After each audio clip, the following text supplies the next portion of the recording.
Good morning everyone. आज मैं आपके पाठ 12 मीरा के पद पर प्रकाश डालने जा रही हूँ। मीराबाई जो है कृष्ण की भक्तिनी थी। ये कृष्ण से अनन्य प्रेम करती थी। ठीक है, ये जो कवित्री हैं, ये इन्होंने बहुत ही सुंदर ढंग से कृष्ण के भक्ति के प्रति अनेक पदों की रचना की है। यहाँ मीरा के 2 पद संकलित हैं, 2 पद दिए गए हैं। पहले पद में मीरा राम नाम का जाप करने और उसी में पूरी तरह रम जाने का आग्रह करती है। राम और कृष्ण का ही रूप है। उन्होंने कहा है कि राम और कृष्ण दोनों ही रूप है। ठीक है। दूसरे पद में मीरा कृष्ण के प्रति पूर्णता समर्पित होने की अपनी मन स्थिति का चित्रण करती है। उनका कहना है कि कृष्ण की छवि को निहारना तथा उनके आने की प्रतीक्षा करते रहना उनके नेत्रों की आदत बन गई है। ठीक है, सबसे पहले मैं ये पढ़ूंगी, उसके बाद फिर इसका अर्थ समझाऊंगी।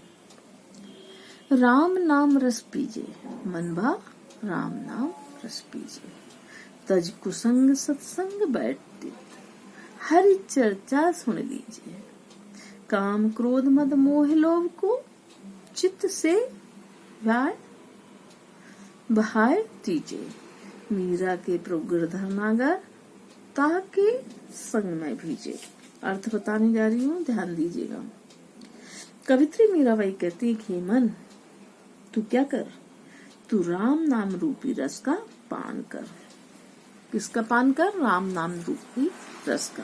ओके, आगे वो क्या कहती है? वो कहती कि यह जो रस है बड़ा चमत्कारी है, इसको पीने के लिए कुसंग मतलब बुरे लोगों का साथ को त्यागना पड़ता है। अगर हम ये रस पीना चाहते हैं तो हमें सबसे पहले तो बुरी संगत छोड़ना पड़ेगी, उसका त्याग करना पड़ेगा और सत्संग में मन लगाना पड़ेगा, है ना। सत्संग में मतलब जो प्रतिदिन ईश्वर की पूजा पाठ करते हैं, ईश्वर का भजन करते हैं, उनकी संगत करनी पड़ेगी, है ना। तो इसी सत्संग में प्रतिदिन बैठकर हमें क्या करना पड़ेगा? ईश्वर की चर्चा करनी पड़ेगी, ईश्वर की भक्ति करनी पड़ेगी। कवित्री आगे क्या कहती है? कवित्री अपने मन से भी यही सब करने को कहती है। वो आगे कहती हैं कि हमें अपने मन से जो काम क्रोध लोभ मोह ये जो विकार है हमारे मन के, ये सारे विकारों को क्या करना पड़ेगा? बहाना पड़ेगा, ये नष्ट करना पड़ेगा, है ना। इन सारे विकारों को हम नष्ट करेंगे तभी हम ईश्वर को प्राप्त कर पाएंगे। आगे मीरा जी कहती हैं कि मेरे तो सिर्फ गिरधर गोपाल हैं, मैं उसी की भक्ति में भीगना चाहती हूँ, उन्हीं की भक्ति में डूबना चाहती हूँ, है ना। और वो कहते हैं कि राम और कृष्ण दोनों एक ही रूप है। ओके, ये आपका पहला हो गया। उसके बाद दूसरा, आली री मेरे नैनन बान पड़ी, चित्त चढ़ी मेरे माधुरी मूरत और चित्त आन अड़ी, कब की ठाड़ी पंथ निहारूं अपने भवन खड़ी, कैसे प्राण कान बिन राखूं जीवन मूरी जड़ी, मीरा गिरधर हाथ बिकानी लोग कहे बिगड़ी।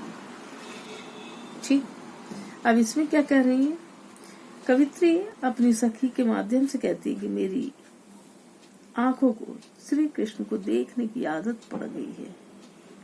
क्या कह रही है कि मेरी जो नैन है, मेरी जो आंखें हैं, उनको सिर्फ कृष्ण ही अच्छे लगते हैं और उन्हीं को देखने की आदत पड़ गई है।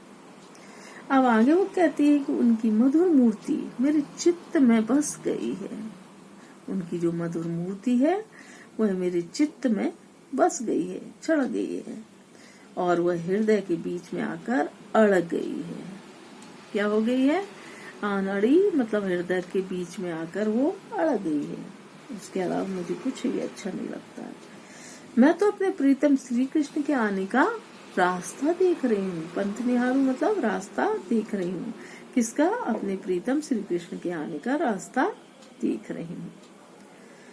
आगे वो कहती हैं कि मैं भला कृष्ण के बिना किस प्रकार जीवित रह सकती हूँ?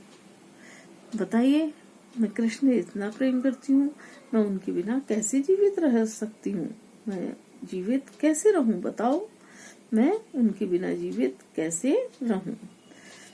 यह तो जीवन की औषधि बन गए। उनने आगे कहा कि ये जो कृष्ण है, यह मेरे लिए तो जीवन देने वाले, जैसे कि कोई बीमार रहता है तो उसको औषधि काम में आती है, ऐसे ही उनका कहना है कि मेरे तो जीवन के लिए वो औषधि बन गए हैं।